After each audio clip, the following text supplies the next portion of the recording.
Hey everyone, and welcome to This Explainer. Today, we're diving into the mind-boggling, honestly almost unbelievable story of one of the greatest powerhouses in football history. We're talking about Uruguay's national team, affectionately known all over the world as La Celeste. Whether you live and breathe football or you're just an absolute sucker for the ultimate underdog story, you're going to want to stick around for this one. This team's history is literally packed with dramatic triumphs that will completely captivate you. So let's not waste any time and jump right into the golden history of La Celeste. Section 1, the four-star mystery.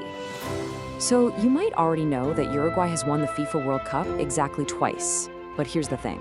If you look right above their crest, proudly displayed on their jerseys, you'll see four distinct stars. Wait a second, right?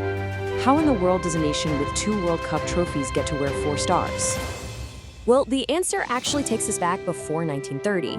See, along with their undeniable World Cup victories in 1930 and 1950, Uruguay also captured 2 Olympic gold medals back in 1924 and 1928.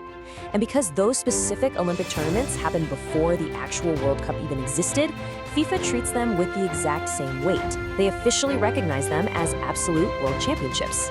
So you take 2 World Cups, add 2 officially recognized Olympic championships, and boom, that equals the legendary 4 stars of La Celeste. Section 2, 1930, the first champions.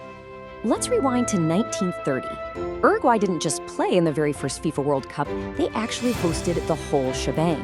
They battled their way to the final against a seriously tough Argentina squad and pulled off a massive 4-2 victory. With that final whistle, La Celeste didn't just win a trophy, they became the first nation ever to win the World Cup, literally writing their names into the bedrock of football history right out of the gate. Section 3, 1950, the Maracanazo miracle. 200,000. Just let that number sink in for a second. Fast forward to the 1950 World Cup final. Uruguay is playing the host nation Brazil right in Rio de Janeiro. They stepped onto the pitch facing nearly 200,000 screaming fans. Talk about the ultimate David versus Goliath scenario. Just imagine the sheer terror of walking into a massive stadium where a crowd basically the size of a medium city is passionately, fiercely rooting against you. But honestly, against all odds and in front of that deafening crowd, Uruguay pulled off the impossible. They shocked the entire globe by beating Brazil 2-1 right on their home turf. You guys, this upset was so monumental, so earth-shattering, that they literally had to invent a brand new word for it, the Maracanazo. It's a term that is now permanently cemented into official football vocabulary, purely because of how incredibly unlikely La Celeste's triumph was that day. It was absolutely unreal. Section 4, Legends of La Celeste. Now, all this prestige isn't just ancient history locked away in grainy black and white photos from the 30s and 50s. Far from it. From absolute historic icons like Alcides Ghiggia and Obdulio Varela, straight through to the modern era with global superstars that we all know, like Diego Forlán, Luis Suarez, and Edinson Cavani. We are not just talking about a group of pretty good players here. We're talking about a continuous lineage of generational talents.